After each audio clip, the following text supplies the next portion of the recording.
Best app for mutual fund transaction. और दूसरा है 28 तारीख को एनएवी क्यों अपडेट नहीं हुआ। और तीसरा और भी है, कुछ नया अपडेट आया है फाइन रिसर्च करने के लिए स्टार एसआईपी के मेरे वेबसाइट पे। नया रिसर्च वो क्या है वो तीनों बताएंगे। पहला है कि कौन से ऐप से इन्वेस्ट करना चाहिए। तो जब आप ऐप चुनते हैं तो म्यूचुअल फंड का जो टूल्स है, कौन कौन सा सुविधा है म्यूचुअल फंड की तरफ से, वो सारे चीज़ वो सुविधा होना चाहिए। जैसे कि आप एसआईपी कर रहे हैं तो कभी भी स्टॉप करना है हो ज़रूरत पे 2 महीना 3 महीना 6 महीने के लिए, तो स्टॉप करने का ऑप्शन ऐप में होना चाहिए।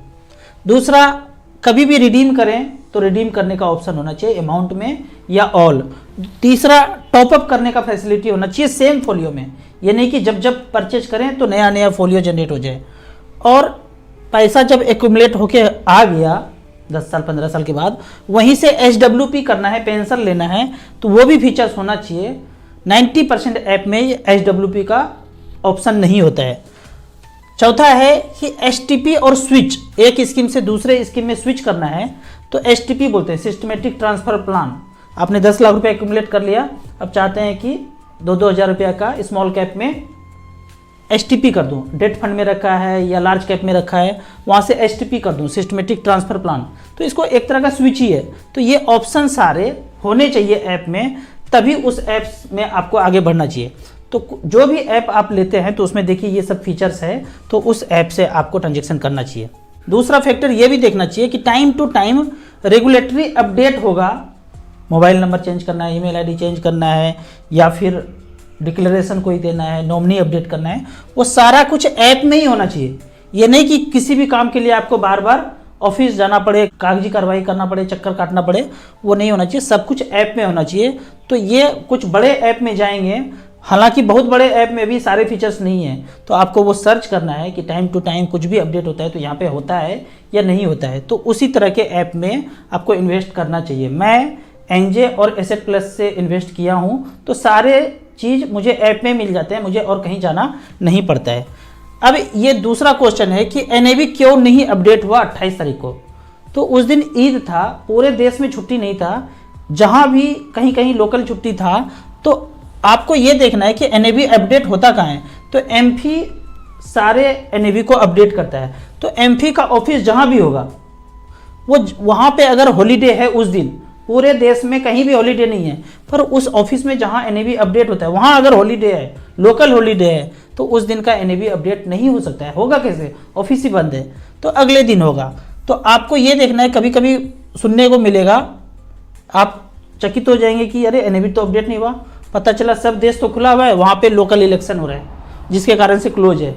कुछ ऐसा कारण हो गया, कोई भी कारण हो सकता है जिसके कारण वहाँ का ऑफिस, लोकल ऑफिस जहाँ पे एनएवी अपडेट होता है वो क्लोज है, तो उस दिन एनएवी अपडेट नहीं होगा, उसके अगले दिन होगा। तो कोई मायने नहीं रखता है, आप न्यूज़ पढ़ेंगे, इधर उधर देखेंगे तो पता चल ही जाएगा।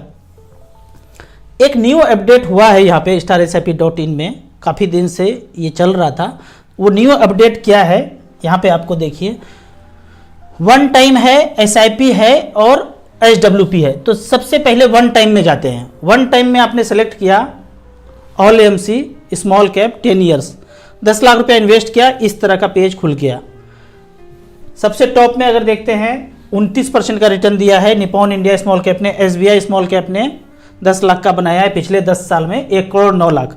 अभी तक तो ठीक है, ये पहले ही जैसा था, लेकिन इसका कैश फ्लो स्टार्ट हो गया। ये एरो को टच करेंगे तो 10 लाख से 1 करोड़ तक जर्नी कैसे हुआ। 2013 से लेकर 2023 तक वो 10 लाख 1 करोड़ में कैसे परिवर्तित हो गया, ये 10 लाख 1 करोड़ में कैसे परिवर्तित हो गया, इसका कैश फ्लो हम देख सकते हैं उस एरो को टच करने के बाद। 2013 में जब घुसे थे, 1 टाइम झोंके थे, तो 12 रुपया 24 पैसा का एनएवी था, इतना यूनिट, इतना सिक्का मुझे मिल गया। अब वो 10 लाख रुपया 1 साल के बाद अगर देखते हैं 2014 में, तो 10 लाख का वैल्यू हो गया 19,35,000 1 साल में ही।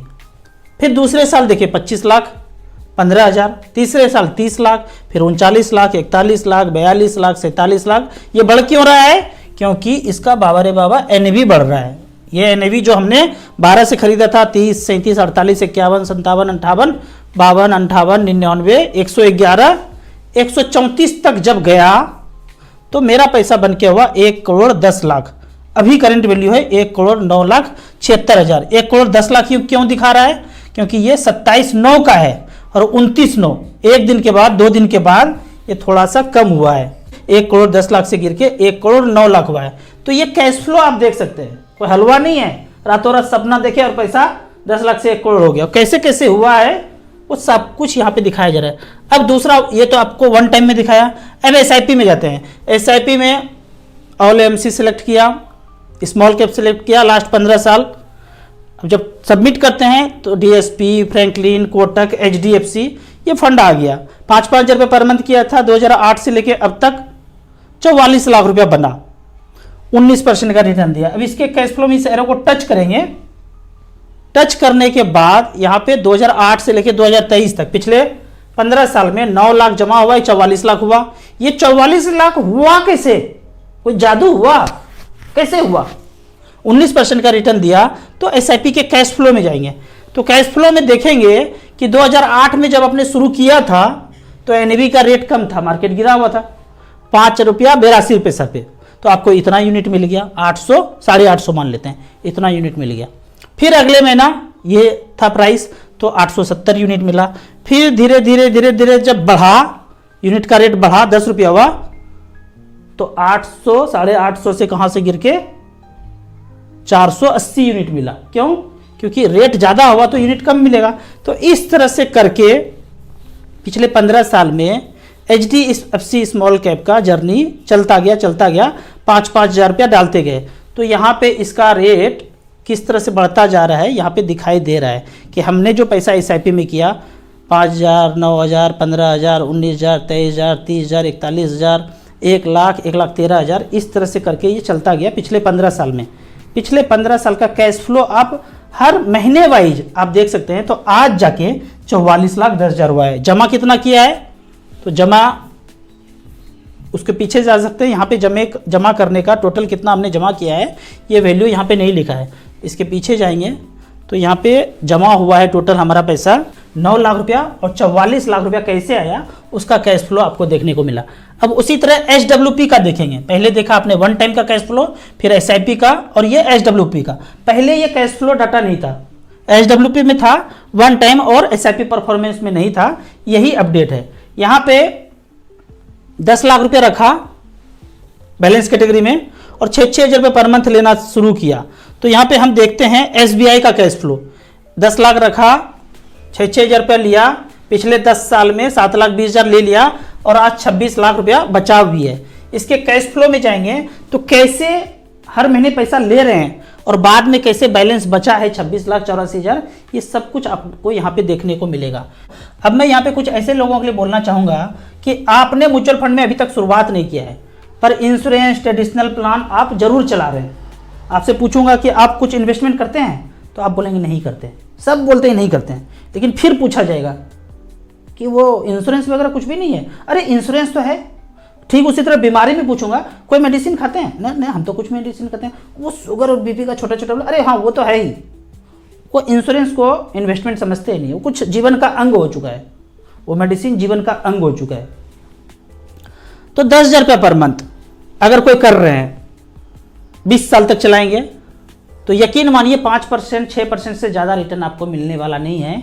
अगर आप म्यूचुअल फंड छोड़ के कोई भी ट्रेडिशनल प्लान कर रहे हैं, ABCD नाम उसका कुछ भी दे दीजिए, 24 लाख रुपया जिंदगी में जमा होगा, 41,27,000 रुपया बनेगा। यही पैसा अगर SBI small cap, SBI mid cap, SBI global fund, SBI multi cap, flexi cap में हो तो जमा तो उतना ही होगा, 99 लाख रुपया बन सकता है। अगर 12% का रिटर्न हो और गलती से 13-14% का रिटर्न मिले तो 1,31,00,000 हो सकता है।